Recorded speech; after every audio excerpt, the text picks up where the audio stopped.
bagi manusia yang merasa dirinya paling hidup daripada hidup Tuhannya. Itulah hakikat orang mati di sisi Allah, bukan di sisi manusia. Kan di sisi manusia, manusianya merasa yang paling hidup, Tuhannya mati, Tuhannya wafat, Tuhannya tak berguna bagi manusianya karena manusianya telah memproklamirkan dirinya sebagai Tuhan bagi dirinya, sebagai Tuhan yang tanpa Tuhan, karena hanya dirinya yang ada di hatinya. Sedangkan orang-orang yang sudah wafat itu, Allah berfirman, bila ada orang yang meninggal, maka bacalah inna lillahi wa inna ilaihi roji'un. Darikulah datangnya manusia dan kembali kepadakulah manusia itu berpulang. Ini pun manusianya tidak rela dan tidak ridho bahwa orang tuanya sudah pulang di sisi Tuhannya. Manusia pada menganggap orang tuanya di sana disiksa, diazab, dihukum di alam kubur yang luar itu.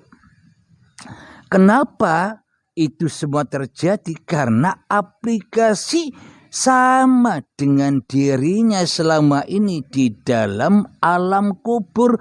Badan-badan ini disiksa pula di dalamnya dengan keperluan-keperluan dunia, disiksa dengan urusan-urusan dunia, disiksa dengan persaingan-persaingan mencari dunia.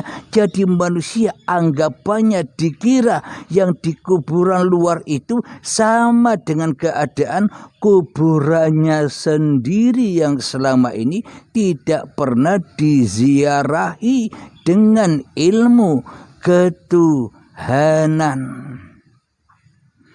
Jadi aplikasi kita selama ini mendoakan orang tua yang sudah meninggal sama seperti kita minta-minta di dalam kuburan ini. Minta apa? Minta suksesnya urusan dunia, minta suksesnya apa yang hati kita maui, minta suksesnya cita-cita dunia. Hati selalu merana, gelisah, tersiksa. Kenapa? Karena yang dicintai di dalam hati kita bukan Tuhan pencipta dunia, tapi dunianya yang kita cintai melebihi cinta kita kepada Tuhan yang telah menciptakan kita selama ini. Maka disiksalah kita. Jadi anggapan kita kepada orang-orang yang sudah meninggal, kepada orang tua yang sudah meninggal, kita aplikasikan, kita kaca benggalakan seperti keadaan kita yang perlu doa, yang perlu sedekah. Orang yang tidur saja tidak bergeming dikasih uang 1 miliar, apalagi orang yang mati. Bagaimana mungkin orang yang sudah mati menerima doa orang yang hidup? Ya tidak sinkron. Jadi pemberian itu adalah bagi orang yang masih mati hatinya kepada Tuhannya. Itulah hakikat sedekah. Selama ini yang kita anggap sedekah itu kan hanya materi saja, materi dunia saja. Kita tidak menganggap bahwa sedekah ini, pemaparan ini pun di atas dari sedekah-sedekah yang ada. Karena dengan sedekah pemaparan ini menunjukkan, menyadarkan banyak orang menuju Tuhannya agar tidak mentuhankan dirinya lagi di hatinya. Meskipun secara materi kita kaya raya, penguasa dunia, bila hati kita merana di dalam urusan babakan ketuhanan, buat apa kekayaan kita ini? Alhamdulillahirabbil alamin. Jadi logikanya bagaimana mungkin orang yang mati secara syariat lo ya, bukan mati hatinya, mati secara syariat seperti ayah atau bapak saya yang sudah meninggal. Bagaimana mungkin bapak saya bisa menerima doa-doa saya bila saya berdoa memohon ampunkan dirinya, sementara dirinya sudah mati kemanusiaan, mati kemanusiaannya, tenggelam di dalam kehidupan Tuhannya. Beliau sudah ada di sisi Allah, sudah enak-enak, sudah enjoy, sudah di dalam surganya Allah. Bagaimana mungkin orang mati menerima doanya orang hidup? Wong sudah mati, wong sudah ndak ngaku-ngaku lagi dirinya hidup, wong sudah ndak ngaku-ngaku lagi dirinya berkuasa atas dirinya.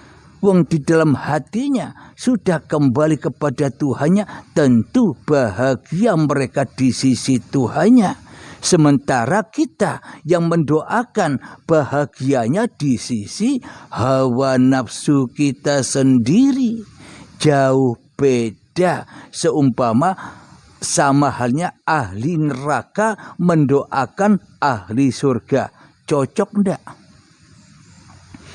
Mestinya orang tua kita yang sudah kembali di sisi Allah yang mendoakan kita di dunia ini agar selamat jalan kita seperti jalan mereka yang sudah mendahului kita. Seumpama bila dikatakan orang tua kita masih hidup, kan ya begitu. Tapi bagi manusia yang sudah meninggal, maka sudah putus semua apa yang diperankannya. Karena di dunia pun juga perannya Allah, di akhirat pun juga perannya Allah. Apa yang tidak putus bagi manusianya kecuali keberlangsungan kelanggengan Tuhannya. Bismillahirrahmanirrahim. Ada ayat, kullu nafsin dha'iqatul maut. Setiap yang bernyawa pasti mati. Ayo coba kita hayati, coba kita resapi. Setiap yang bernyawa pasti mati. Maknanya setiap yang bernyawa pasti mati. Setiap manusia yang merasa dirinya lebih hidup daripada hidup Tuhannya, itulah kematiannya. Jelas? Kullu nafsin dha'iqatul maut.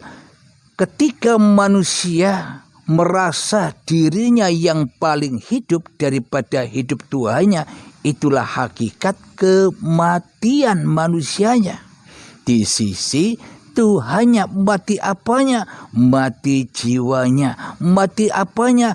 Keras hatinya. Mati apanya?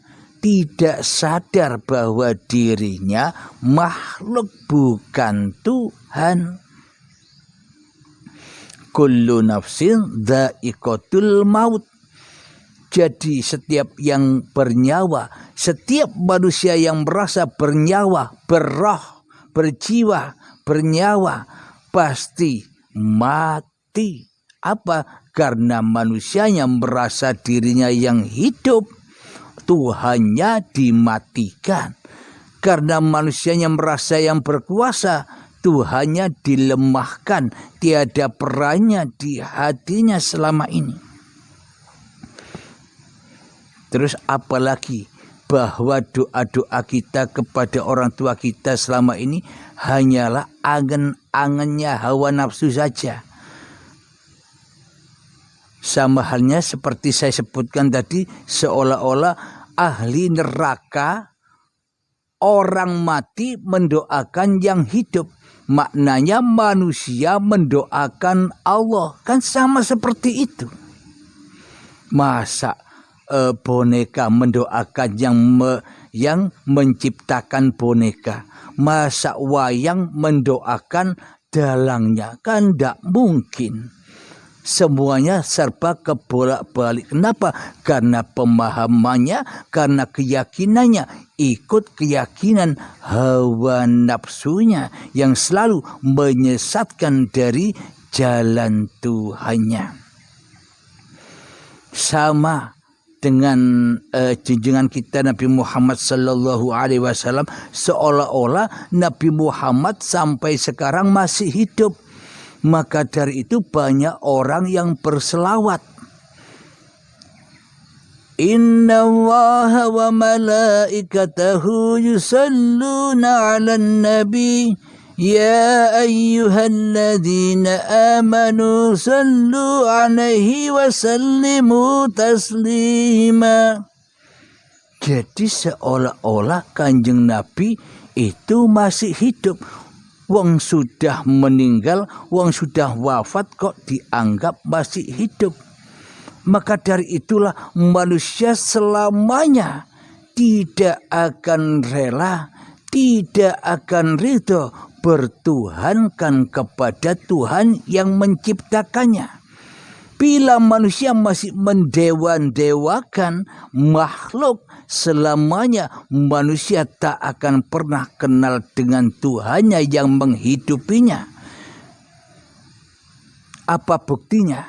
Kanjeng Nabi Muhammad itu sudah wafat. Bila sudah wafat, apakah bisa dikirimi sebuah sholawat?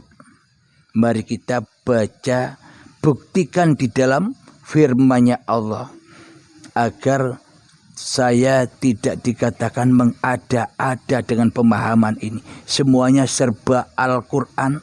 Kalau bukan Al-Quran, saya tidak berani menerangkannya. Silakan wahai para sahabatku, buka di surat Al-Anbiya.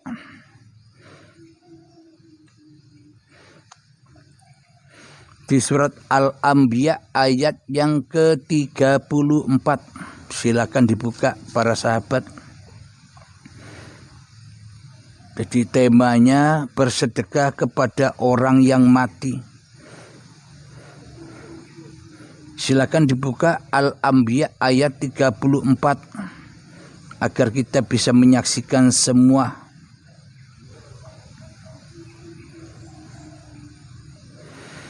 Bismillahirrahmanirrahim. Wa ma ja'alna li basharin min qablikal khuld afa in mitta fahumul khalidun.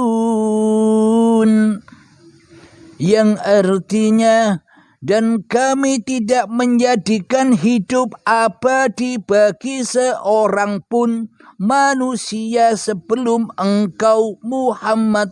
Ini kata Allah kepada Muhammad, kata Allah kepada seluruh manusia. Maka jika engkau wafat, apakah mereka akan kekal? Nah, jadi saya ulang lagi. Dan kami tidak menjadikan hidup abadi bagi seorang manusia sebelum engkau, wahai Muhammad. Maka jika engkau saja wafat, apakah mereka akan kekal? Jadi tak ada manusia yang kekal hidupnya di dunia ini. Maknanya kekalnya hidup inilah kekalnya uripe Allah. Bila manusia sudah kembali kepada Tuhannya, ya manusianya yang tidak merasa hidup lagi, sudah tidak wujud lagi, sudah tak ada lagi manusianya kecuali la ilaha illallah. Inilah bukti Nabi Muhammad saja wafat, apalagi orang tua yang sudah meninggalkan kita. Bagaimana mungkin mereka bisa menerima doa-doa kita sementara kita masih di dalam neraka hawa nafsu kita sendiri. Jika kita ingin ketemu mereka, kita ingin mendoakan mereka, yang masuklah ke dalam babakan hakikat makrifat, nanti ketemu dengan arwah mereka.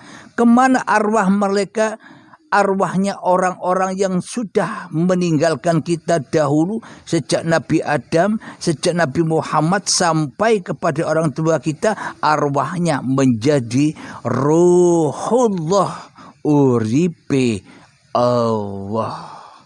Karena kita selama ini tidak rela bertuhankan Allah, maka kita banyak ibadahnya, seolah-olah kita membanggakan ibadah dan ilmu kita. Kita membanggakan doa-doa kita kepada orang tua kita. Kita membanggakan kita duduk di neraka, bangga. Kata orang tuanya yang sudah di sisi Allah, kamu masih di dalam neraka kok mendoakan orang yang sudah di surga. Apa orang yang sudah di surga itu? Orang yang sudah tidak ngaku-ngaku lagi dirinya hidup. Siapa? Ya bapak kita, ya orang tua kita itu sudah di surga. Maknanya orang mati yang perlu disedekahi itu adalah kita sendiri yang mati. Hatinya ini loh yang perlu sedekah. Sedekah dari mana? Sedekah dari Tuhannya.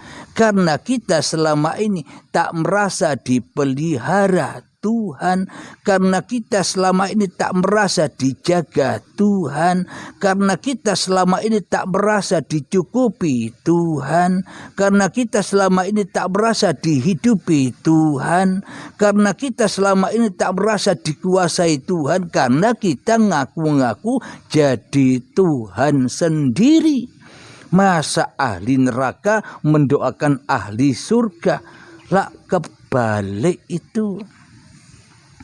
Alhamdulillahirabbil alamin.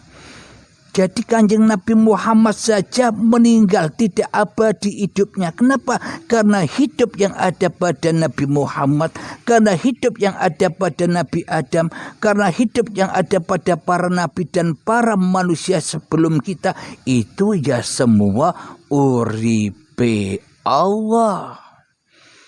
Jadi sudah tidak ada manusianya.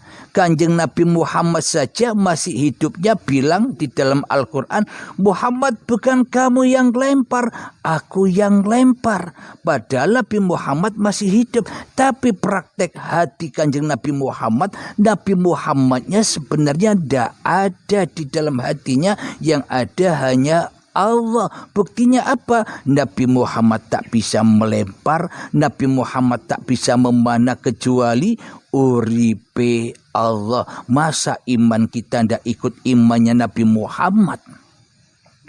Padahal Nabi Muhammad merasa mati dirinya di hatinya meskipun ia kelihatan hidup. Tapi kita meskipun kita masih hidup, tapi kita merasa diri kita yang hidup, Allahnya mati. Berarti Tuhannya masih manusianya. Berarti kan salah Tuhan. Tidak sama Tuhannya Nabi Muhammad dengan Tuhan kita selama ini. Maka orang-orang yang seperti kita inilah yang perlu disedekahi dengan apa? Dengan hidayah. Dengan rahmat Tuhannya lah sedekah itu. Tergantung Allah menghidayai siapa saja.